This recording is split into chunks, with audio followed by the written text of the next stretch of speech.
Pessoal, você sabe o que é DARF não alocado? Olha, este é o vídeo mais importante da série O que é, principalmente nesses tempos que nós estamos aqui vivendo, onde as empresas estão com muita dificuldade financeira. Enfim, esse vídeo eu gostaria que você assistisse até o final, porque pode ser uma grande ajuda para você, ok? Vamos lá? DARF, o que é DARF? DARF é o documento de arrecadação das receitas federais de um modo geral, ok? Então são aqueles documentos de arrecadação que servem para quitar tributos federais. Então você usa DARF para quitar IPI, PIS, COFINS, etc. Mas nós vamos falar disso amanhã, quando eu fizer a diferença entre GPS, DARF e DAS. Mas agora aqui a nossa ideia é o seguinte: como que o DARF ele fica vinculado ao débito que você confessou? Bom, na prática, a empresa faz a apuração do débito que ela deve recolher, né? Então ela de repente apurou a folha de pagamento, viu que ela tinha que recolher a retenção do imposto de renda na fonte, o DARF 0561, ou ela apurou PIS, COFINS, enfim, ela sabe que ela deve pagar no dia 20 ou em qualquer outro dia que seja o vencimento, uma obrigação tributária. Então ela vai, emite o DARF através do programa SICALC. O programa SICALC ele serve para isso, para fazer a emissão do DARF. Tem a versão web, né? SICALC Web, a versão normal, a versão programa. Aí foi emitido o DARF corretamente, você emitiu com o PA, né? Você tem que colocar o período de apuração, tem o vencimento, tem lá o código de recolhimento, tem o seu CNPJ, é o que vai individualizar o recolhimento. O CNPJ, o PA, né? O período de apuração, o código de recolhimento. Esses são os dados essenciais do DARF. Aí eu fui na rede bancária, paguei esse DARF. Depois que eu paguei o DARF, mais para frente eu tenho que entregar o que? ADCTF. ADCTF é o que? Você já viu aqui, é o documento de confissão de dívidas federais. Só que então eu faço a DCTF depois que eu recolhi o DARF. E na DCTF eu já digo, olha, eu estou devendo R$10 mil de 0561 e eu paguei com o DARF correspondente. Então você diz que quanto você deve e diz que você pagou com DARF. O sistema, nesse momento, ó, veja o que eu escrevi aqui para você. Nesse momento o sistema verifica a existência do DARF que tenha o mesmo PA, né, o mesmo período de apuração e o mesmo código de recolhimento. Então aí ele vai fazer a vinculação, ele vai fazer a alocação. Mas o que tem a ver por que eu estou falando tudo isso? É que se houver um erro de preenchimento, por exemplo, eu coloquei um PA diferente, eu coloquei um código diferente, ele não vai casar as duas coisas, ele não vai conseguir vincular. Aí o crédito está não alocado, certo? E aí, o que acontece com o crédito não alocado? Ele não quita a sua dívida. Se ele não quita a sua dívida, ele existindo ou não, para a Receita Federal isso não faz diferença.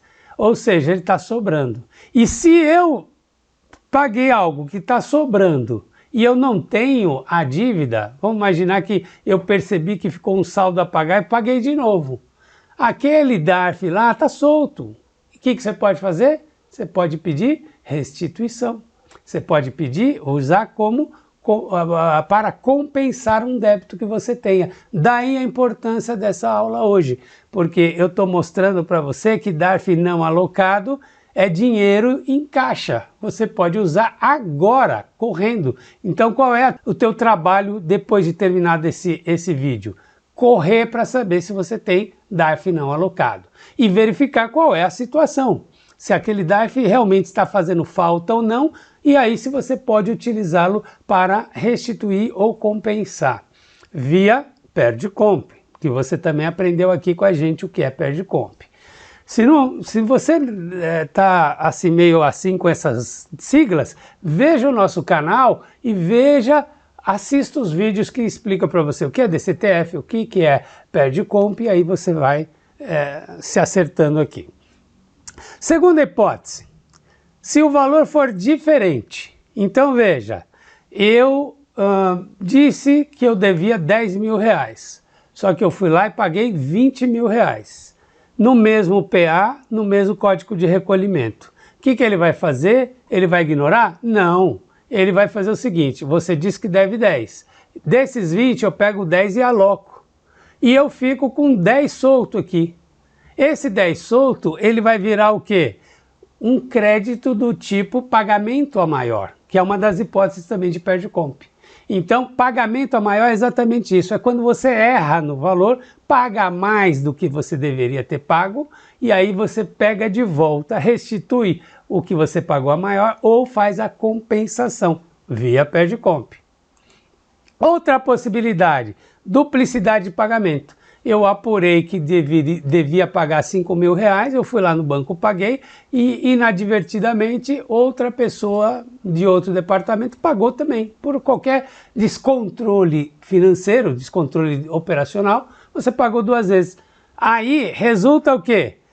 Créditos do tipo pagamento indevido. Então eu tenho pagamento a maior ou pagamento indevido. É um tipo de crédito que nós temos para apurar via perde-comp. É uma outra hipótese, então. E no final também, se você pagou algo, mas depois você verificou na legislação que você não deveria ter pago.